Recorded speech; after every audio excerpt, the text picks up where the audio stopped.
Theories of spiritual development throughout the lifespan. Many models attempt to explain the impact of spirituality and/or religious beliefs on behavior. Many of them describe this impact along a continuum as follows, with some individuals changing during their life course and others remaining at the same point. Individuals are unwilling to accept a will greater than their own. Behavior as chaotic, disordered, and reckless. Individuals tend to defy and disobey, and are extremely egoistic. They lack empathy for others. Very young children can be at this stage. Adults who do not move beyond this point in the continuum may engage in criminal activity because they cannot obey rules.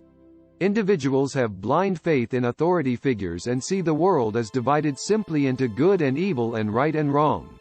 Children who learn to obey their parents and other authority figures move to this point in the continuum. Many religious people who have blind faith in a spiritual being and do not question its existence may also be at this point. Individuals who are good, law-abiding citizens may never move further in the continuum. Scientific skepticism and questioning are critical, because an individual does not accept things on faith, but only if convinced logically. Many people working in a scientific and technical field may question spiritual or supernatural forces because they are difficult to measure or prove scientifically. Those who do engage in this skepticism move away from the simple, official doctrines. The individual starts enjoying the mystery and beauty of nature and existence. The individual develops a deeper understanding of good and evil, forgiveness and mercy, compassion and love. Religiousness and spirituality differ significantly from other points in the continuum, and things are not accepted on blind faith or out of fear.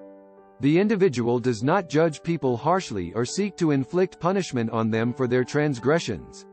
This is the stage of loving others as one loves oneself, losing attachment to ego, and forgiving enemies. Basic principles of all models move from the egocentric, which are associated particularly with childhood, to conformist, and eventually to integration, or universal. There is a positive relationship between spirituality and overall mental health, as well as with regard to certain problems or disorders.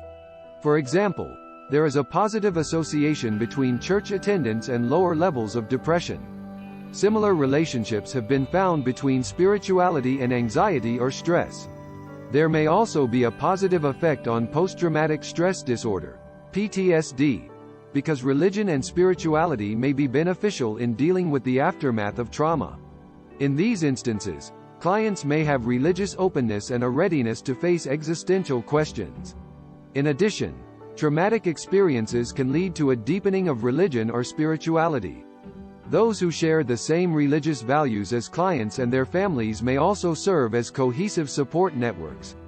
These religious and spiritual communities can provide tangible assistance in addition to being psychologically viewed by clients as supportive.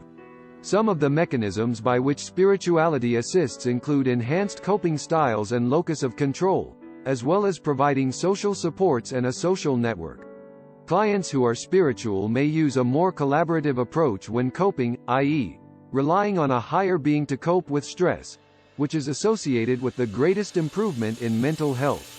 Spirituality may also allow clients to reframe or reinterpret events that are seen as uncontrollable, in such a way as to make them less stressful and/or more meaningful. Lastly, emotions encouraged in many spiritual traditions, including hope, contentment, love, and forgiveness, may be beneficial to clients in promoting positive mental health.